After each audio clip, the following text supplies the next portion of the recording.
Lavamizni tozalab, cho'tka qilib, xudo xolisi yangisi bunaqa holatda bo'ladi yangisi. Eskisi esa mana shu ahvolda chiqdi. Yomon gaz quyish oqibati shuna bo'ladi. Tozalangan holati. Bunga endi filtr qo'yiladi.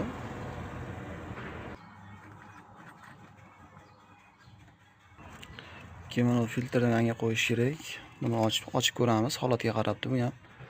Agar juda rasvo bo'lsa qo'yiladi, bo'lmasa tozalab qo'yib qo'yamiz joyiga.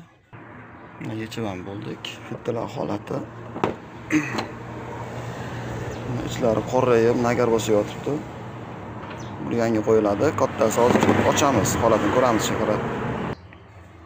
Filtrni ham ochdik. Ichki holati. Mana shu gazal ham bo'yapti mana. Bu mashina yurishiga ancha daxli bor, dam qilib yurish qiyin edi. Mana shu gazal ham bo'ladi, suyuqligi. Mana filtr, o'sha yangi filtr bo'ladi. Mana esa eskisi mana. Ahvoli. Yo'q, tozalab yozni joyiga o'rnatamiz, xudo xolisa. Mana ishimiz ham oxirgi yakuniga yetdi. Ichiga filtr qo'yildi, bu yangi qo'yiladi. Buni ichiga ham yangi qo'yiladi. Eski filtrlar mana shu radiator o'ziniki, bu yog'i kattasi.